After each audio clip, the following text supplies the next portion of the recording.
Welcome back to the 52 Weeks to Wealth. My name is Walter Morello, and we've been traveling. This is Wealth Principle 29. So we've been traveling for 29 weeks through this journey to build wealth.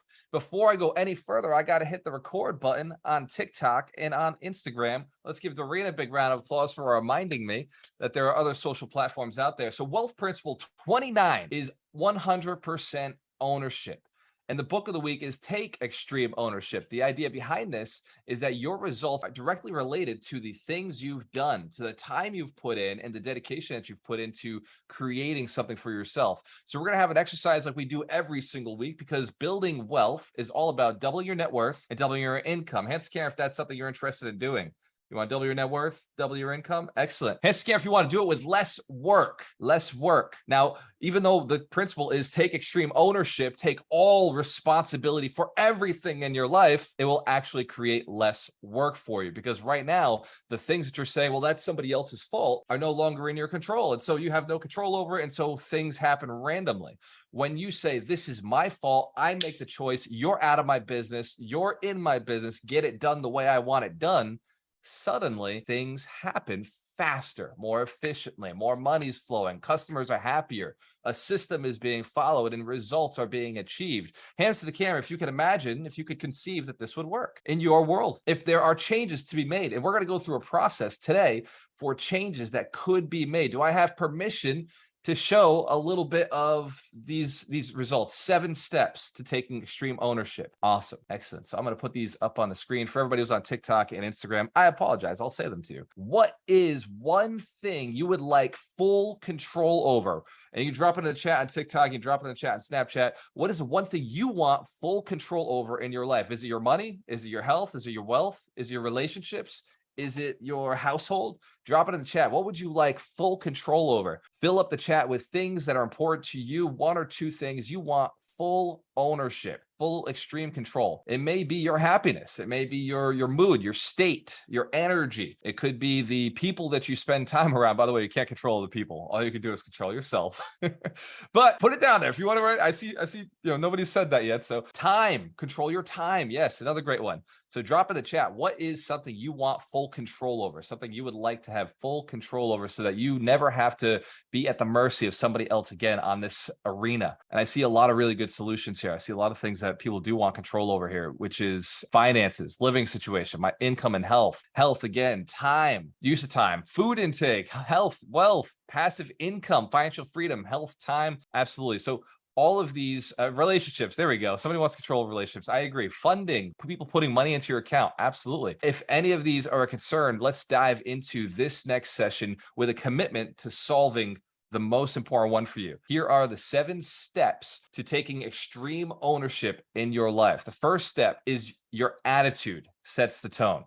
Your attitude, how you feel about the things you're looking to achieve in life, will dictate what ends up happening for you. So if you have a feeling that is mediocre, if you have a feeling that's, well, I don't know if it's going to happen for me because in the past it hasn't happened, well, you'll manifest that feeling, that reality for yourself. And if you're looking for the reality of things happen the way I want them, your attitude must always be that no matter what, you will get what you're seeking. Hence, can't free grasp this. If we walk through the life, we're like, no, it's happening the way I want it, then things start happening the way you want it. Even in conversations with people, you'll notice that suddenly people are listening to you a little bit more because you're very clear about what you're looking to accomplish.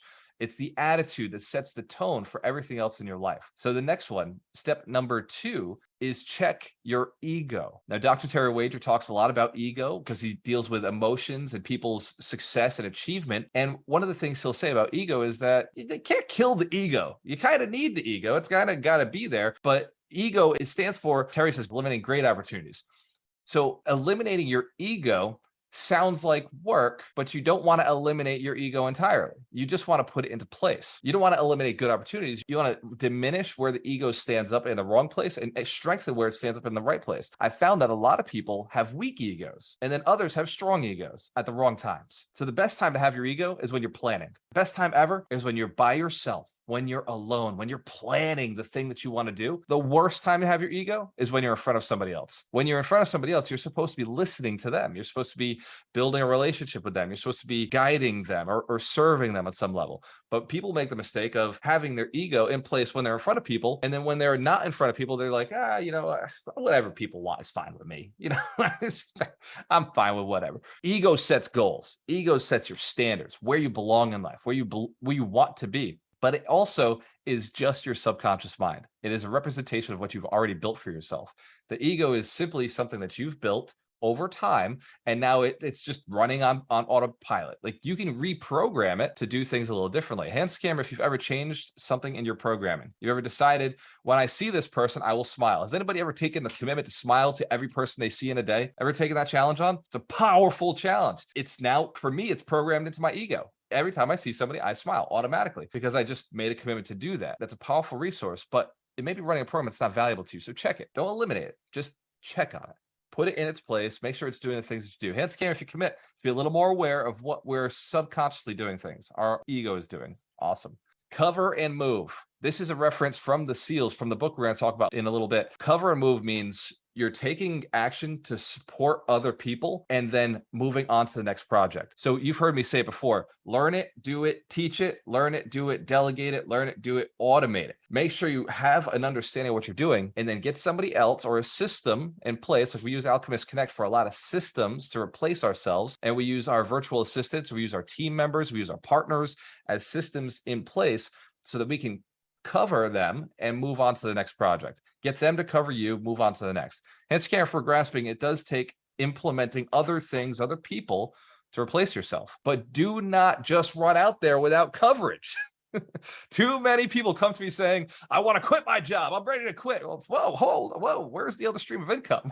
We live in an economic world. We still require money to be coming into your bank account every single month. So before you quit, let's make sure you've lined up some sort of stream of income. And let's make sure it's a little better than the one you have right now, because any new stream of income cannot be trusted. A new stream of income is suspect to changes. If you haven't gone a full 2 years, you don't know the seasons yet. You don't know when times are. This happens all the time. People get into real estate in the summer. It's like, dude, yeah, easiest time of the year to get into real estate. I get it. We're printing money in the summer, and then winter hits, and suddenly nobody's got deals, and they're crying like, oh man, maybe I should have worked my job. Maybe I made a mistake. Can't scam if you can see this. You can grasp that there are seasons. So you must have cover. Sometimes your 9 to 5 is your cover while you're building your business, while you're going out and taking new ground. We're catching this, right? We're committing. We're committed to cover and move. I love it. Number 4, the simpler, the sexier. I get business plans from entrepreneurs all the time who are saying, this is what I'm going to do. It involves 400 steps, 400 steps, and then the money comes in. We aim to be 3 steps or less from the point of contact to the point of sale. Like, I just met you, to, hey, let's have money in my bank account now. Let me provide some sort of service or value, and now money is in the account. Aim to always reduce the conversation down as simply as possible in anything, in absolutely anything. Think about your children going to bed. Do you really have to run all these different scenarios to make your children go to bed, or you just say, hey, it's time to go to bed? Imagine if it was just one step. You say the word and then instant gratification. Hands to camera if that would be like the perfect world for anybody who's got children. You know what I'm talking about. It's not always like that, is it? Usually the scenario is 1 step, 2, I stay at 3 or 4 times,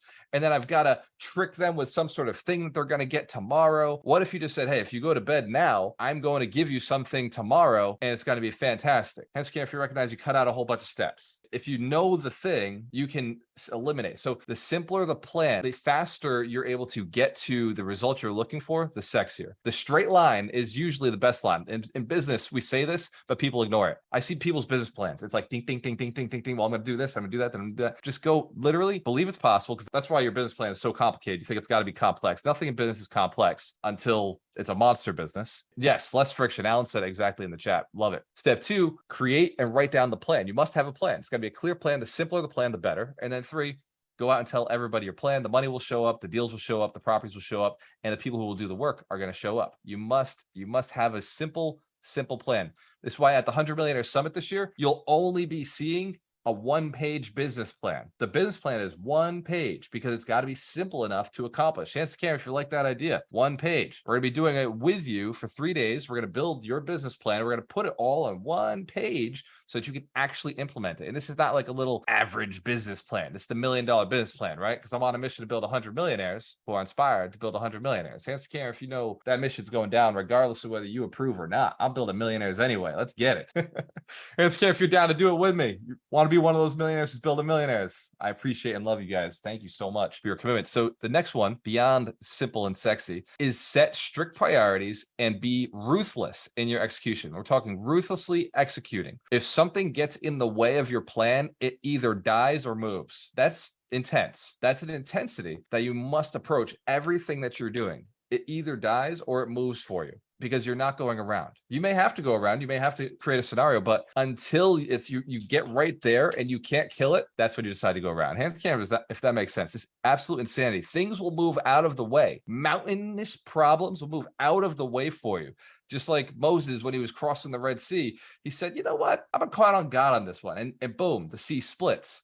It's the same thing when you have that absolute relentlessness with your goals. Things that normally would not move will move out of the way for you. And if they don't, that's where you get the boat. We're catching this? But the energy, the attitude, the strict priorities, like just being set to them. And when I say priorities, I don't actually mean priorities. I mean just one. You get one priority per year. You get one priority per month. You get one priority per week. You get one priority per day, per hour. You can never do more than one thing at once. So stop trying, right? Stop trying to do multiple things. Set your priority. What is the one thing? If you were to choose one thing such that by doing it, it'd be easier than everything else, it'd make everything else easier or unnecessary, what would that one thing be? You know, for me, would you like to share, find out what mine is? What I believe my one thing is every day? It is to be the absolute best version of myself. So it starts with my commitments. Whatever commitments I've made to people, I then say, what is the best version of me to reach that commitment? And I don't commit to more than 100 people a year.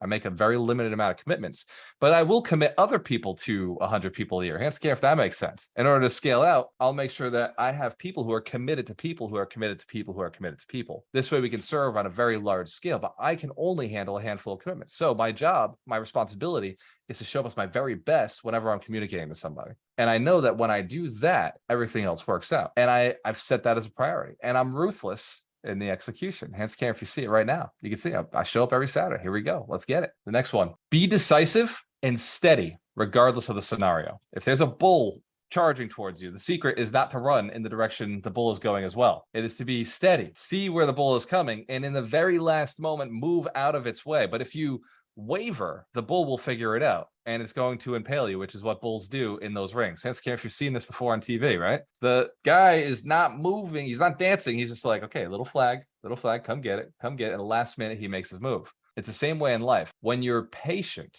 when you're looking at the scenario and you're decisive about how you're going to act, you can move gently, you can move slowly, you can move gracefully out of the way of problems, because you're in a calm state, because you're decisively taking the right actions the right way at the right time. Suddenly, you're not jerking around. You're able to move carefully. Has anybody ever done rock climbing before? Anybody watched somebody rock climb, considered rock climbing? You know what I'm talking about if I tell a story about it then. So in the rock climbing gyms, they don't have, it's not like a mountain that you're climbing. You're not, clipped into, like, you're not actually doing the chiseling and stuff. So I can't say that I've ever done this. Anybody do actual rock climbing with the chisels and like climbing those things? All right, cool. So you're like me. We're talking rubber colors in the gym zone. So as you're rock climbing, sometimes you can get to the top. Like, who here's ever gotten to the top of a course? You've done pretty damn good in one of those. Awesome. You can get there. And for me, I muscled my way up in the beginning. When I first started rock climbing, it was just like sheer muscle. Like everything was just like, ah, ah, ah.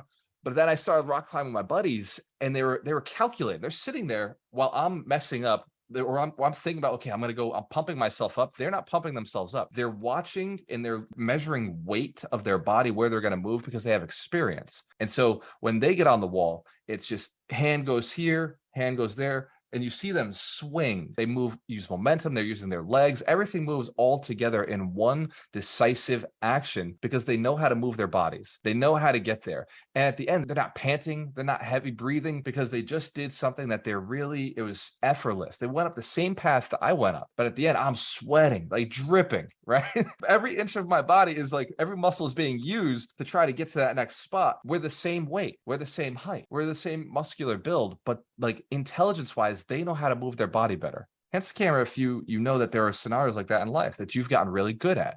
So maybe it's conversations, maybe it's business strategies, maybe it's how you serve your customer, maybe it's your service you provide, maybe it's how you close a deal, maybe it's what you do in renovations. Hence camera, if you think you're better at what you do than other people, very good, give yourselves a round of applause. That's confidence. You need that to be successful. You need that to take more action, be decisive. So when you're in a situation that is a little bit scary, make sure that you're decisive about how you're going to, the result you're going to come out with, and following your plan. I said this yesterday to Andrew McNamara. We were talking about plans. Should you stick to plans? And the answer is yes. If the plan is really what achieved and thought out, stick to the plan. If something comes up along the way, yes, you may make minor adjustments, but for the most part, the plan should be stuck to so that you can always review later on in your planning of things. Hey, we did this and now we know the results of doing this. But also have to be willing to adjust a little bit. Discipline equals freedom. This is my favorite one. Discipline equals freedom. What that means is you no longer have to think when you've made true decisions. Has anybody ever made a decision and the next day changed the decision? Did that ever happen? You're like, I'm gonna lose weight. I'm going to the gym. And then in the morning comes, you're like, you know what? That was a good decision for yesterday, but today that's not going to stick around. I'm not doing it. I'm not going. And then you stay at home and you do something else and you convince yourself, see, that was a good idea. That was a good play not to go to the gym. Anybody ever convince themselves of something that they did that like they really know wasn't probably the best? Here's the deal. A decision to go to the gym, it's a decision made. You never think about it again. When the morning comes up and my mind's like, hey, do you really want to go? I'm like, it doesn't fucking matter because I already said I was going to go. So I just get out of bed and I go because I made the decision. The power of discipline, right? That ability to just say, I made a decision. I don't have to think about it anymore. That power allows you to move faster through the day. Anybody know, like when you just know, like your calendar's booked for you, you just do it. Hence, if you've noticed that the power that comes from it's on the calendar, I just show up. I just do it. Who booked the calendar? You booked the calendar. You decided what was going to be done. So you knew at the time that this was the right thing to do. Ego was there. Ego was thinking, all right, like, what do we want? We want all the money. We want all the love. We want all the relationship. We want everybody to be happy with us. Hands if you want everybody happy with you, if that's a thing. Yeah, I mean, like subconsciously, probably. It's probably not going to happen. Here's the deal. Be okay with not having everybody happy with you, but do the things that you believe would help you get to the result that you're looking for, right? Do those things regardless of whether they're happy with you or not, because that's who you are. That's who you want to be. So I don't have Mike Shine today. So even though Mike Shine, the keeper of the books, is not here, let's give him a big blessing and send him some positivity. He's out driving around his kids. He's got five kids, multimillionaire, running the game. So I will do the book of the week. So this week's book of the week is Extreme Ownership by Jocko Willink. Doug McGurk, would you like to share some of your awarenesses that you gained from Jocko Willink's book, Extreme Ownership? It's been a spell since I read it, but you've pretty much covered it. It's really, I mean, he was a Navy SEAL, so it was really about bringing in the extreme discipline and follow through and dedication. And it's huge about, mindset, to Terry's point, action set, like all of these pieces that all come in. And quite honestly, as we say this oftentimes, there's only so many ways you could draw a square. So one of the great things about all of these books is while they all have different focuses, they all bring us back to the same thing, which is take personal responsibility. The only thing we can control is ourselves, how we respond, and taking massive action to get to our goals. And Jocko's brilliant. If you should also listen to his podcasts and everything. He's an intense dude, and you've pretty much kind of did a great synopsis just by this conversation around ownership. So yeah, great job. Let's give Doug McGurk a big round of applause presenting our book of the week. I appreciate you, Doug. And every week we read 52 books a year because we read one book per week. The average person only reads one book per year, which means, and they never even finish the first chapter. So that means we have a 52-1 advantage over every other person when it comes to knowledge. I was listening to a video by Eric Thomas, ET, And he was saying he was in a conversation with Warren Buffett. And he asked Warren Buffett, he said, Warren, what does your day look like? Who knows E.T.? Who knows Eric Thomas? All right. So he's got that kind of sound. He's like, what's your day look like, man? Like, what's it look like? I want to know what, because he said, I want to know what a champion, the 5th richest man in the world, looks like. I want to know what he's doing in his day. And he said, well, to be honest, the first thing I do is I read for about 7 hours. So Eric's like, what are you reading? You know, what is the richest man in the world reading for 7 hours? Like, what is this, right? He's like, if you're not reading 7 hours, then I understand. That's why he's got the advantage. So like, I wasn't reading, right? So that's his point. Like, I wasn't reading 7 hours. So then Warren says, you know, sometime I'll go back and I'll read Forbes 1997. You know, like Ford was doing good in that year. And ET's like, why are you reading reports from 1997? He said, well, because it was a year that they did great. And if I can go back, like greatness doesn't have a year on it, is what Warren said. Greatness doesn't have a time on it. So if they did great then, I can look at what actions they were doing then and then apply them to today. So he'll study the past. And these books, these 52 books were written, some of them 100 years ago, and they still work. Like books like Napoleon Hill's Think and Grow Rich. Chance if you've read that book. You're talking about 100 years ago. Science of Getting Rich, Wallace D. Wattles. It's a game changer, the game of life. Some of these books are 50, 60, 100 years old, and they're still working. One of the books, we don't actually have it on the 52 Weeks to Wealth, but you got the Bible out there, right? That's full of money-making principles. That shit's thousands of years old. Hands and camera, if you recognize, like the principles to success are not hidden, but they have to be used. So that's why I read a book a week. Let's give Doug one more round of applause for hooking us up. I'm going to go through a quick little synopsis I did for this book of the week as well. Here's a summary. 3 lessons from this book. The first is a team's success depends on the leader's willingness to take blame for failure. And the reason I put this together is because I wasn't sure if somebody had read the book. So one more big round of applause for Doug. Lesson number 2 that I got from Extreme Ownership is identify priorities and take action on them one at a time to remain efficient when the pressure mounts. As things get more difficult, people will naturally think that they can do more by thinking all over the place, but truly successful people do less. They prioritize the most important thing and they bang it out one at a time, carefully, intentionally, putting all their focus on one thing, doing it very well, executing properly. And then lesson 3, effective leaders mitigate risks before a mission or project begins. Each one of you is an effective leader. At least that's how I see you. I see each one of you as somebody who's running an organization, running a family, running a team, running a mission, something big that your intention is to create a positive result for yourself and for your community of people around you. Hands scan if you agree, you're running something. You're a leader. Absolutely. There is room for growth in every leader in the world. Every leader has an opportunity. Hands scan if you believe that about our political leaders. They got some room to grow, right? It's like that anywhere you go. If you've ever worked for a boss, we're like, hey, you know, that guy could definitely, or that gal could grow here or there. There's opportunities. If we think that the people who are running things above our station could grow, what does that mean about us? It certainly means that we have room to grow. We have room to achieve more. There's more for us to have. And so we created a challenge, which I'm going to share with you. Who's heard of the Recession-Proof Challenge? Who's heard of it? Who's in the Recession-Proof Challenge right now? Let's give everybody in the challenge a big round of applause. I'm going to share with you, everybody who's watching outside of the challenge, I'm going to share with you what these champions, what these leaders are doing. Every single day, they're reaching out to 10 different contacts. That's 10 different contacts they're reaching out to today, 10 they reached out to yesterday. Every day, they're adding 4 of those contacts to their database, which means 6 of those people they talked to were not worthy of their deep relationship. And the only way they know that is because they had to have a conversation. They had to filter it out. And the reason they're doing this challenge is so that they can become recession-proof. That is the goal behind it. So they're getting known. They want more attention. So they post an image, video, or conversation starter on Facebook, at least 1 per day. And now, because we're in week 3 of it, they're posting out on groups. And if you recognize more eyeballs means more people know about you, means they might flow you. They might send you some of that paper we're all looking for, those deals. And then they spend 10 minutes reading from one of our 3 books. 10 minutes or 10 pages a day. It doesn't seem like a lot. And I know some of them have already crushed through the books. I know Natalia's on here. She's like, I read a book a day. So this book a day thing is I burned through those books already, first 3 days of the challenge. The Recession-Proof Challenge is not for the weak. It's not for people who are accepting that we're in a recession and saying, well, fuck it, I guess I'm making less money or things are gonna be more difficult for me. This is only for the players who say, I've got the abundance mindset to get around this. I'm going to build relationships with 100 people. That's right. 100 100 is a number I love because it's a number you can do. I'm going to build relationships with 100 people who are the exact avatar that I'm looking for. Many of the people in the Recession-Proof Challenge, many of our participants, our challengers, they are doing capital raising. So they're building relationships with 100 people who have high net worth. So those 10 contacts are reaching out each day, those 10 contacts, the goal is to find somebody who's an accredited investor. Only 4 out of those 10 will likely be an accredited investor. Hence,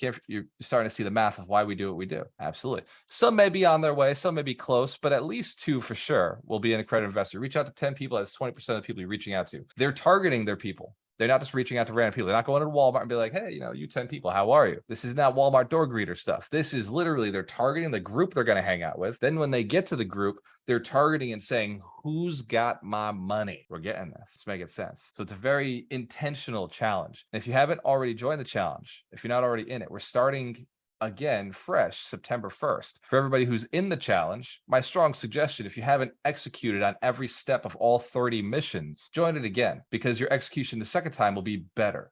The first time you're still kind of learning, you're wrapping your head around it. Who's noticed in the challenge that a week later you're thinking about the first ones, the first missions? Yes. What about on week 3? Who's noticed on week 3 you're thinking about the missions on week 2 and 1, and you're thinking about, oh, I could have done that a little differently, I could have done it a little better. Now that I'm here, I have an idea of what I could have done there. If that's been true for pretty much everybody in the challenge. Absolutely. It's interesting. I really would have loved to be able to say, hey, this is exactly what it looks like, but I know that it wouldn't have worked. You have to go through, take the accountability to say, I'm going to do something half-assed, get it just done. And then the next time you come through it, now you've had time, your mind, your reticular activator has thought about solutions to making it better, ways to improve.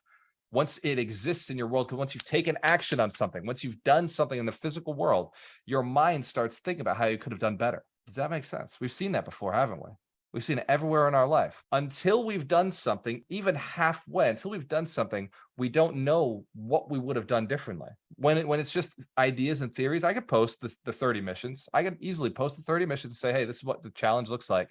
And people would look at it and say, and not do it. But when we go one mission at a time, when we go one challenge at a time, suddenly things get done. Who's noticed they've been more productive in the last 20 days, because it's been 20 days been on this mission, than you did in the previous life? Because you're a new person now, right? Give yourselves a round of applause. Everybody in the Recession-Proof Challenge, I absolutely love it.